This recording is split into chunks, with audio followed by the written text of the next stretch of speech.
She did have reflux when she was born, wasn't getting a break at all. I just had no idea. I felt really lost. To just use the guide from as soon as they can. The earlier you get into it, the better.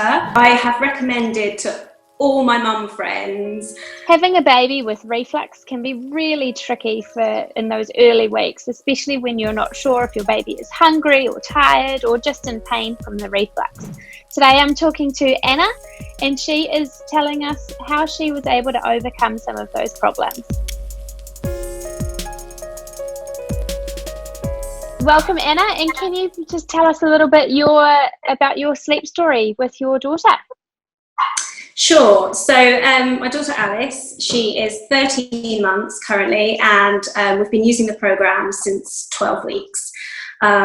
So we initially had a bit of a rocky journey from when she was born. She would only sort of nap maybe for 20-minute cycles at a time and then be wide awake. And then when she was awake, she was often crying. She did have reflux when she was born. So it was quite moderate to severe, like there was a lot of spit up and she was very uncomfortable, very windy. Whenever she was awake, she basically wasn't happy.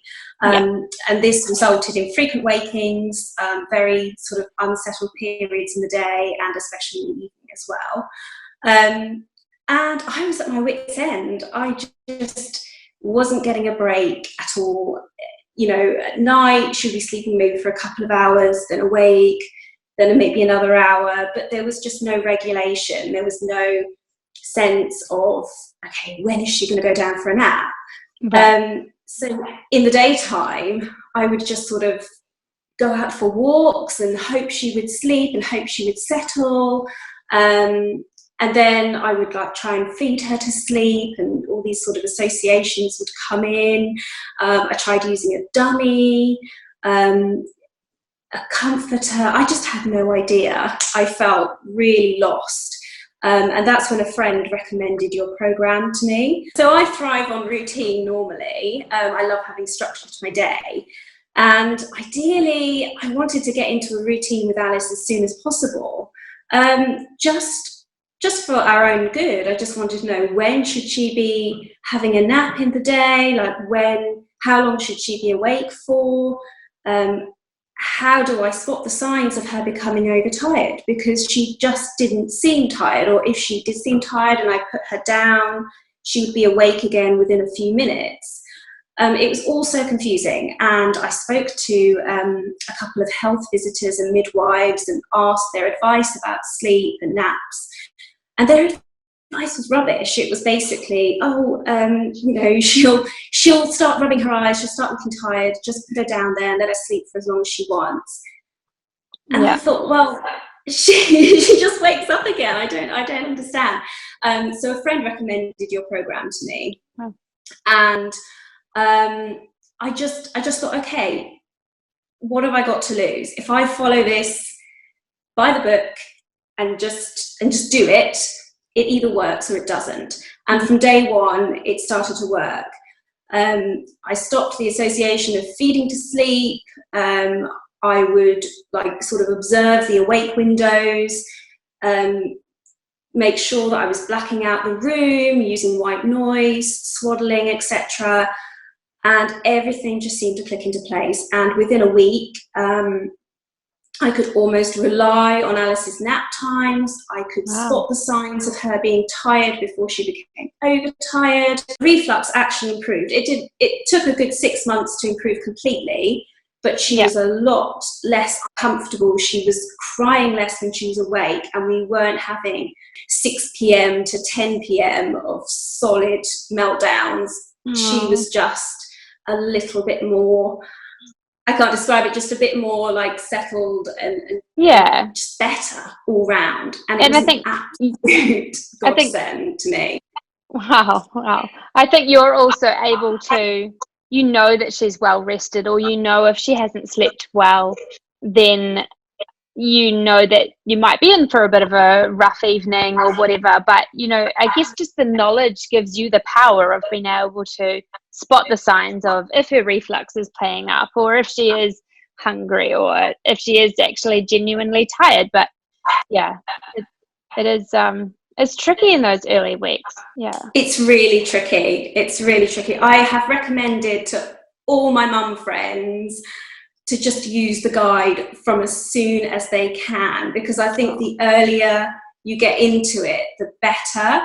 Because I feel now that Alice just knows when it's nap time. She expects it because it's just been a part of her routine for so long.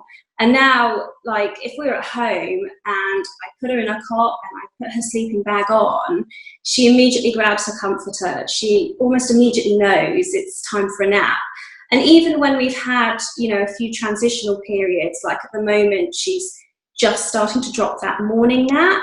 right. Even despite the challenges, she generally sleeps really well. So whenever there is that period of regression or that period where she may be resisting a nap slightly, it's not as bad as it could be, or, you know, from friends' accounts or from just how other babies may be in that situation. Yeah, I think children in general thrive on routine as well. You know, you can see as they get older, once they get to school, you know, the first couple of weeks it's all unsettling for them because they're not, you know, back into routine. They thrive on routine, and that's no different for babies and like humans in general. Yes. And another great thing that has really worked for us is the troubleshooting part of the guide. So, you know, there are days when the timings can go out the window. If you are out and about, you know, she generally doesn't do her lunch nap very well if we're out. And sometimes that has to be the case. You can't always be at home. No. And sometimes she may only have slept about 30 minutes at lunchtime. And initially I would think, oh my goodness, it's all gone out the window and, you know, she's never going to sleep well again and everything's messed up. But the troubleshooting guide tells you what to do, tells you how to change the bedtime, bring it forward, or offer an alternative nap elsewhere. And it genuinely works. It really does help. And it just stops that overtiredness creeping in, which is just awful when they just go beyond that point of tiredness and you know, they're so alert because they're just shattered. Yeah. And then it ruins their night generally as well, especially under sort of 12 months old, then they'll start waking. But even if that does happen, if it all goes out the window even for the nighttime, then you start again the next day. It's a new day, right? Like exactly. Yeah. And they might be a little bit extra tired the next day, but if you are at home that day, you let them catch up and everything's back to normal. So that's fantastic. Well, thank you so much for chatting today, Anna, and I'm so glad that having a little bit of structure and knowing when Alice needed to sleep helped you out a lot, even in those early stages when she had the reflux and everything. So thank you so much, and we just love chatting to you guys. Yeah, thank you. Thanks very much for your time, and thanks for all the hard work you've put into the guides, because it is really appreciated from a mum's point of view. Thank you so much. Thanks, Anna, for talking to me today.